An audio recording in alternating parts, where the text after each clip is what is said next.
This week, what lies ahead for changemakers in 2018, the right and the rest. We'll talk politics, culture, and economics with Tasso Ramos and Sarah Ludwig, and I'll share a few cheers for the cities who divest. It's all coming up on The Laura Flanders Show, the place where the people who say it can't be done take a back seat to the people who are doing it. Welcome.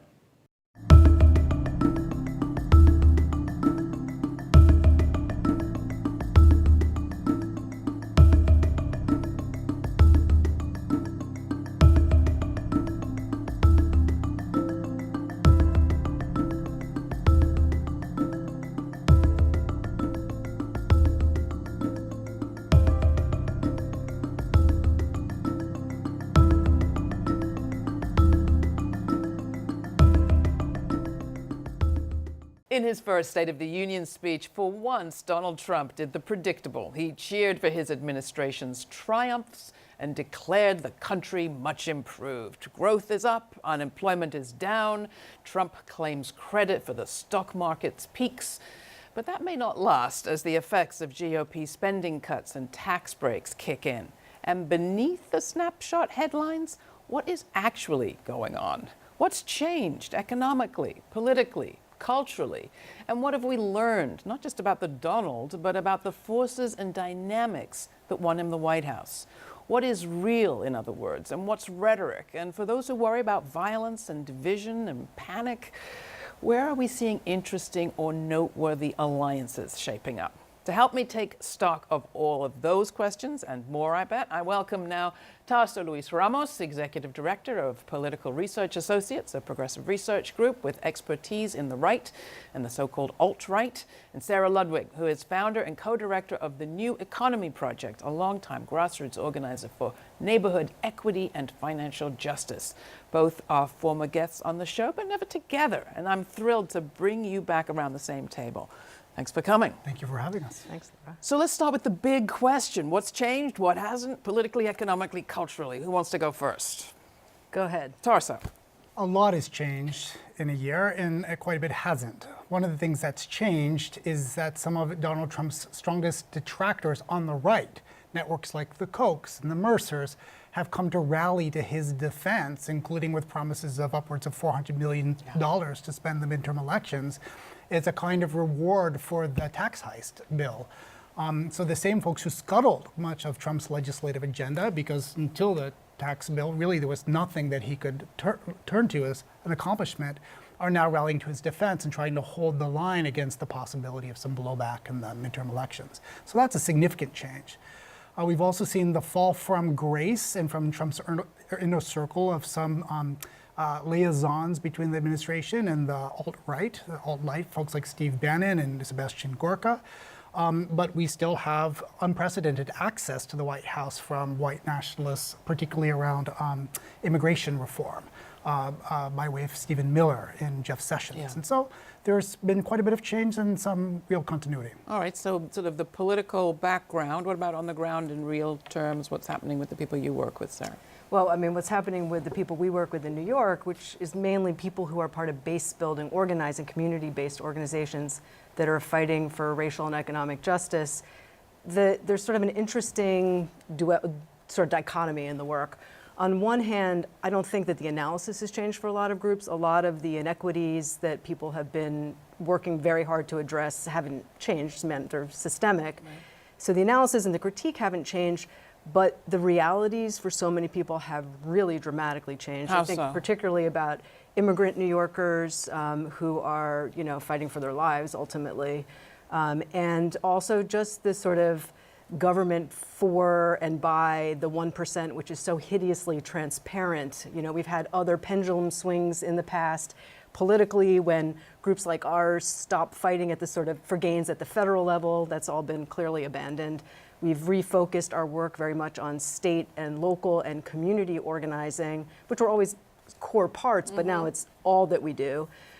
So on one hand, you've got groups that are fighting to hold on to even meager gains from the previous administration. I think of certainly the Consumer Financial Protection Bureau, which is under full frontal assault.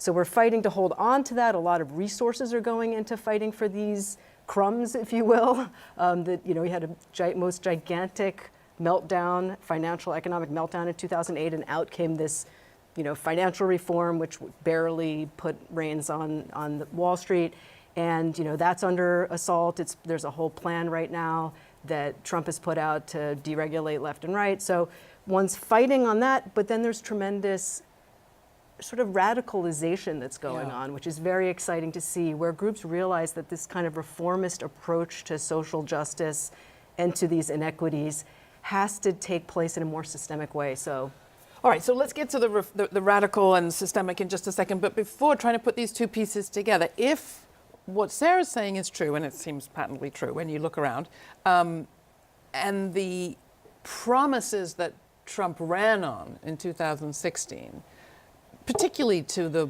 so-called white working class, but to poor people, particularly white people, have proven this hollow, what happens to his political project?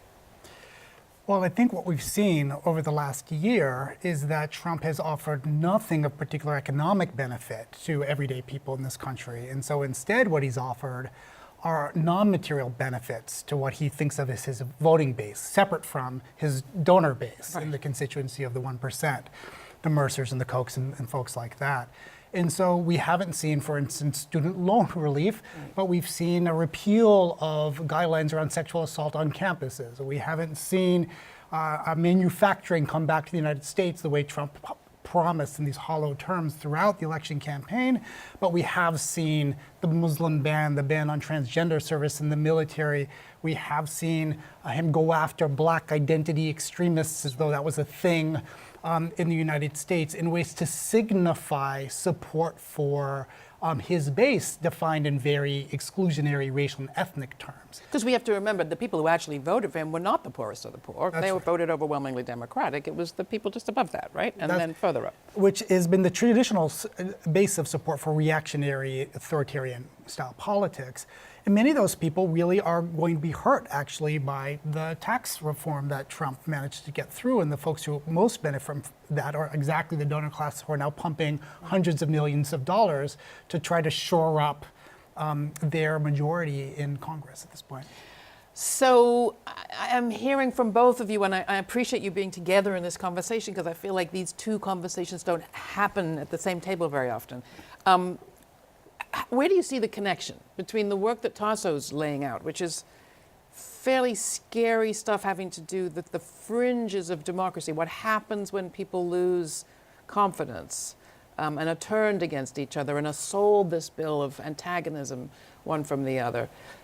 How does your work relate to that? Because you must come across it in your New Economy work. And New Economy work isn't necessarily about racial justice or new politics.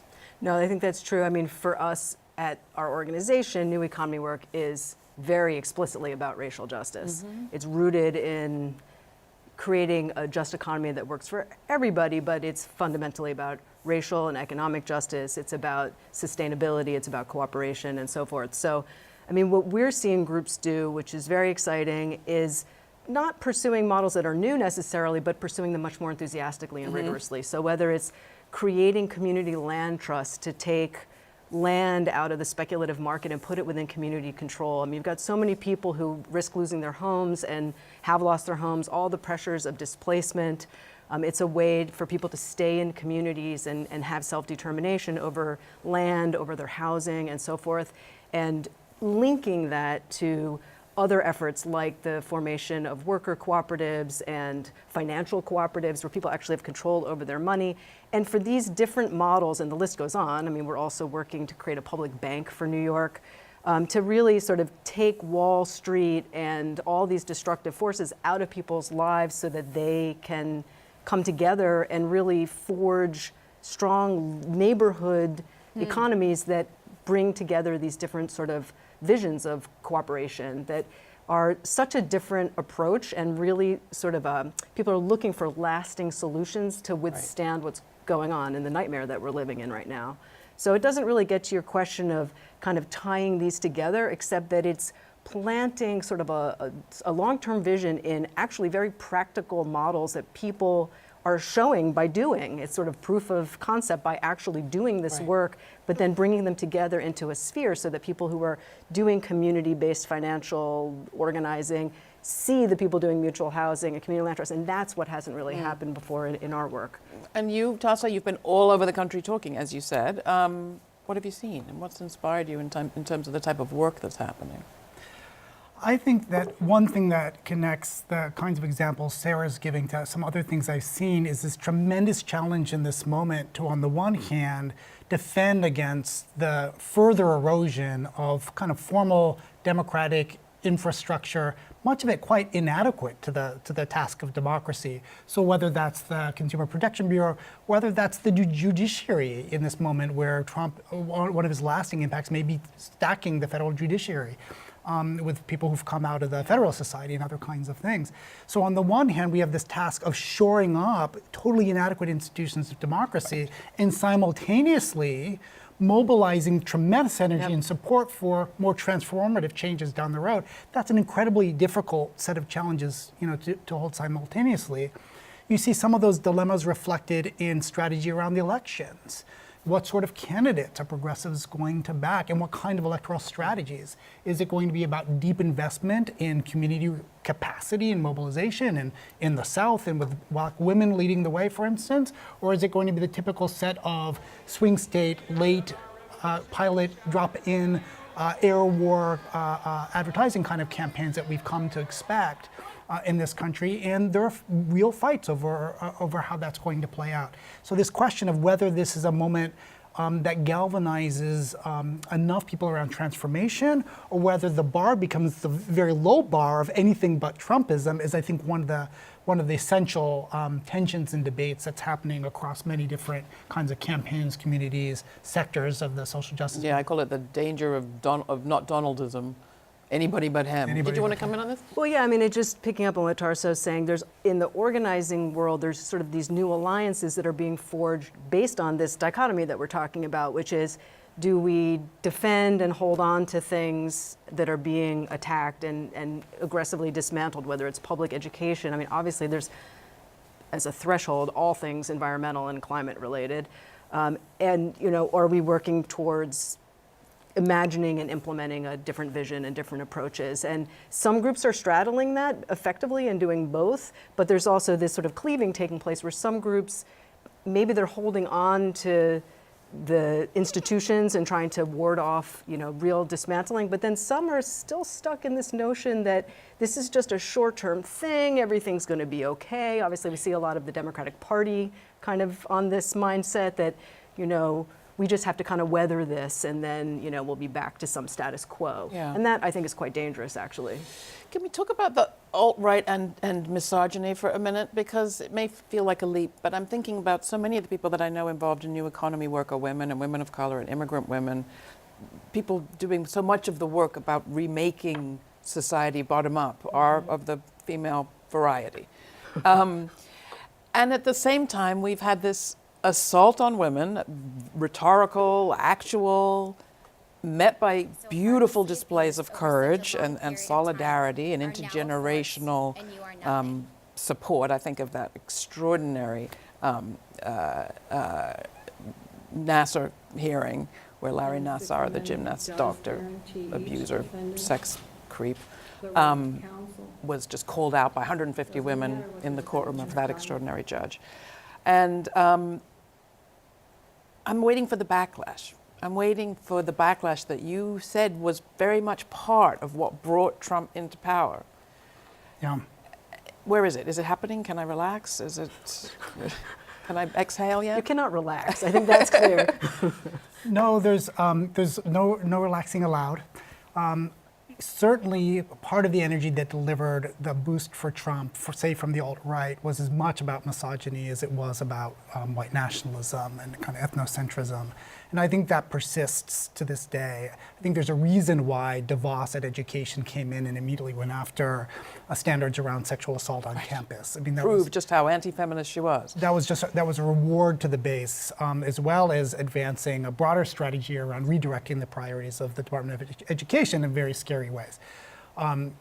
And so the misogyny hasn't gone away by a long shot. And I think one of the big challenges for us in this moment is translating some of the righteous anger that we see represented in the Me Too phenomenon and the Nassar hearings and so forth into focus on structural inequality. Yeah. So just as in the presidential election of 2016, there was one kind of progressive conversation around the economy and a separate one around race. In fact, the economy is structured in deeply racialized ways, just as it's structured in deeply gendered ways. Well, there was a third conversation about Hillary Clinton. Indeed, there was.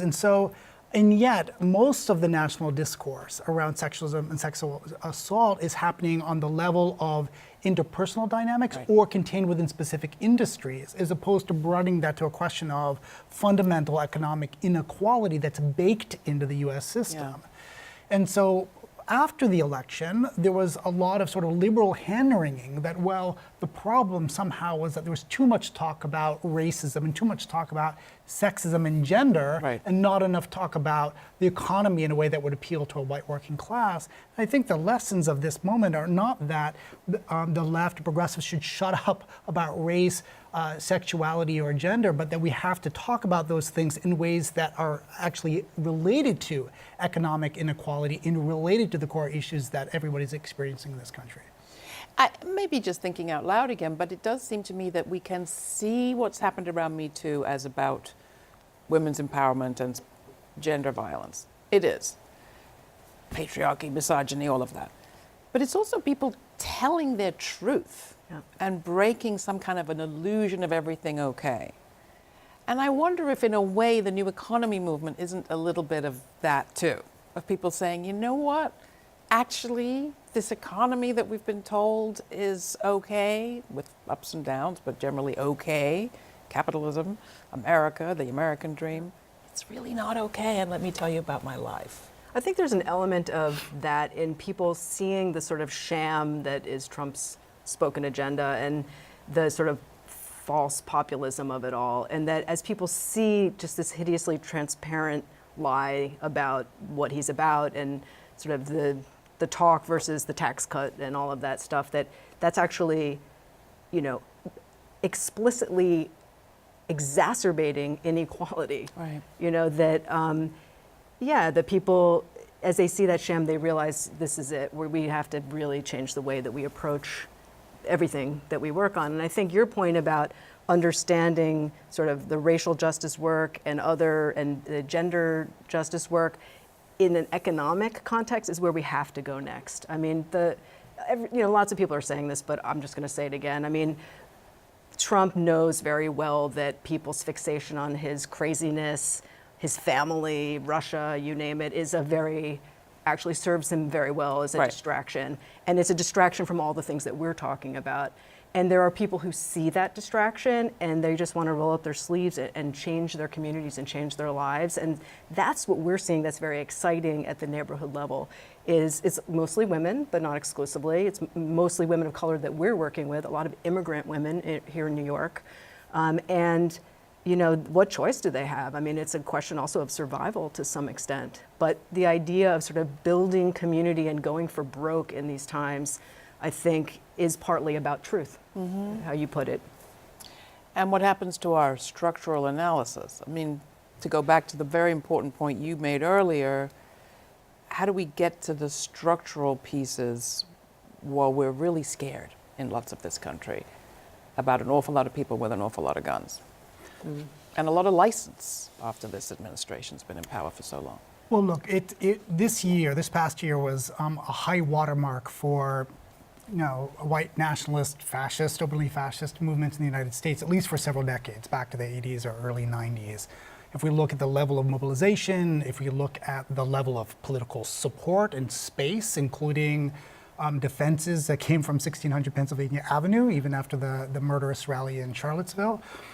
It's just been a tremendous year for the white nationalist movement, notwithstanding the fall from grace of Bannon and other people who were kind of translators for that movement into the White House.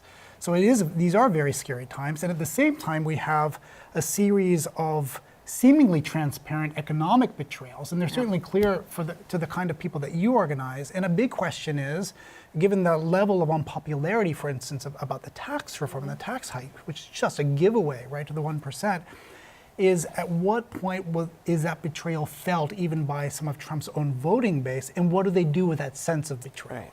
Who interprets that betrayal for them? Who appeals and organizes them into some kind of an alternative to just rage and anger?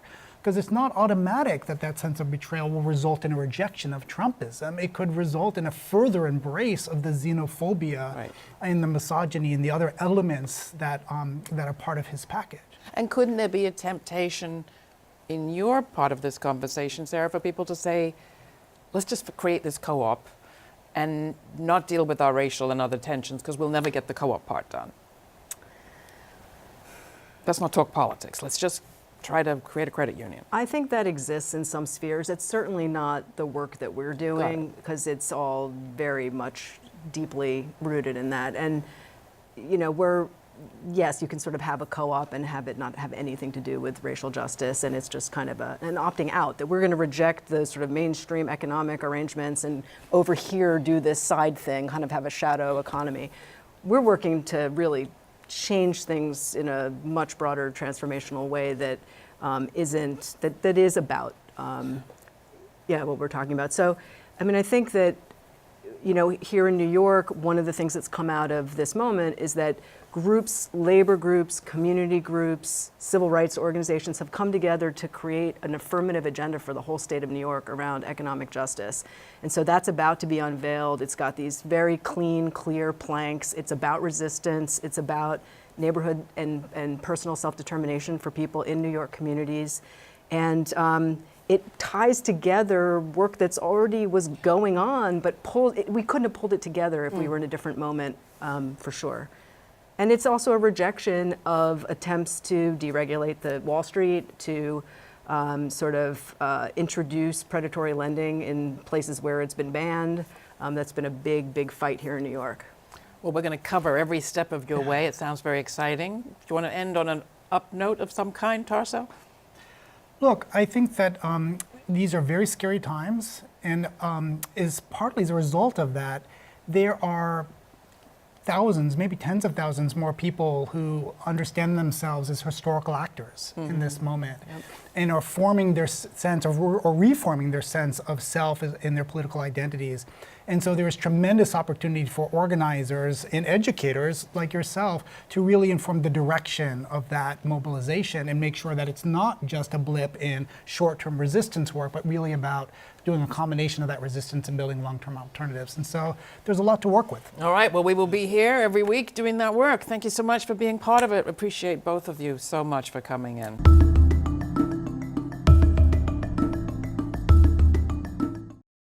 The lines are drawn, in oil as it happens. On the one hand, a growing number of cities, states, and colleges. On the other, our very fossil-fueled administration and its president. New York City announced January 12th a multi-billion-dollar lawsuit against 5 top oil companies, citing their contributions to global warming, damage to the city, and lies to the public. New York's also divesting its pension funds from investments in fossil fuel companies, amounting to some $189 billion being removed from 190 companies over the next 5 years. It's the biggest city and the biggest hunk of money to move yet. While Mayor Bill de Blasio and his team were busy divesting, President Donald Trump and his were preparing his first State of the Union speech. Trump's cabinet, lest we forget, is stacked with former fossil fuel executives. Rex Tillerson, former ExxonMobil CEO at State, Scott Pruitt, champion at EPA, and that's nowhere near a full list. Just hours before the big event, ExxonMobil was good enough to announce that it will be investing $50 billion in so-called American jobs thanks to the GOP's tax cut. And so the president was able to claim credit for Exxon's job promise in his big speech. "This is our new American moment," said Trump. On that one point, we may agree. This story isn't really about a progressive mayor versus a fossil president. It's about a shift in consciousness. The last few years have seen smart, persistent organizing on college campuses, in shareholder meetings, at law firms and bankers' offices and city hall conference rooms. All that work by people flipped what looked like responsible risk management, from investing in familiar old firms to getting out of them, and better still, making them pay up. New York City's case isn't de Blasio's case. It's the people's. It says so clearly in the complaint. New York City versus BP, Chevron, ConocoPhillips, ExxonMobil, and Royal Dutch Shell. Read the case and decide for yourself. Where do you stand? As the president said, this is our new American moment. Thanks.